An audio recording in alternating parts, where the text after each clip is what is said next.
Welcome sa Philippine Island Weather Update. Narito na ang Bagyo Update today. Narito ang update sa binabantayang Bagyong Leon. Kasalukuyan nanatiling sa East Philippine Sea ang Bagyong Leon.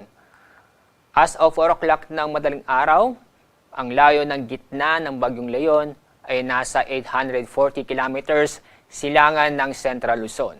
Napanatili ang lakas na hangin malapit sa gitna nito na umabot sa 85 kilometers per hour, samantala ang pagbugso ng hangin ay umabot sa 105 kilometers per hour. Inaasa pa rin natin na ito'y kikilos pakaluran o papalapit sa Northern Luzon. Pero bumagal ang pagkilos nito. Ngayon, inaasahan natin na ito'y ang kanyang pagtagpo ay nasa 10 kilometers per hour.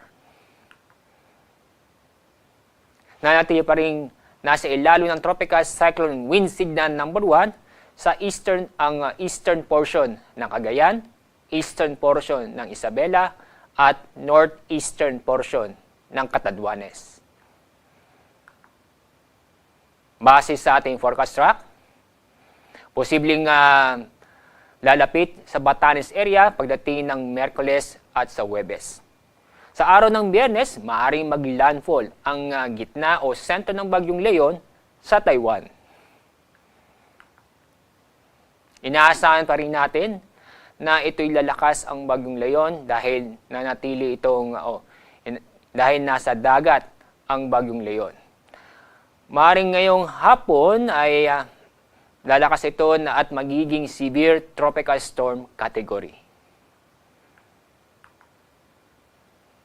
Ngayong araw, may inaasahan na pabangisa-misa o pagbukso ng malalakas na hangin sa Batangas, ganun din sa malaking bahagi ng Mimaropa, malaking bahagi ng Bicol Region, buong Visayas, malaking bahagi ng Northern Mindanao, at malaking bahagi ng Caraga Region.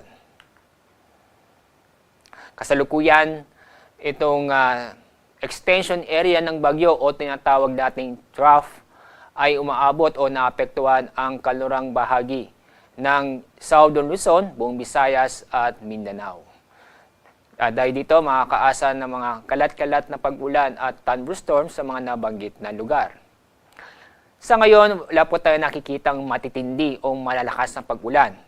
Pero paalala, maging update po tayo sa aming pinapalabas na weather update, lalo na po ang weather advisory patungkol sa mga pag-ulan dulot ng bagyo. Sa ating lagay ng ating babayang dagat, aabot ng halos 5 metro ang buong seaboard ng Batanes. Samantalang 4 na metro ang taas ng alon sa seaboard ng Babuyan Islands at Isabela. At ganun din sa eastern seaboard ng mainland Cagayan. Aabot ng 3 metro ang taas ng alon sa buong seaboard ng Northern Aurora at Camarines Norte, lalabing bahagi ng seaboard ng mainland Cagayan, northern at eastern seaboard ng Polillo Island, Camarines Sur at Catanduanes. Northeastern seaboard din ng Northern Samar at Eastern Samar na kusang inaasahan pa rin ang taas ng alon ay aabot ng 3 metro.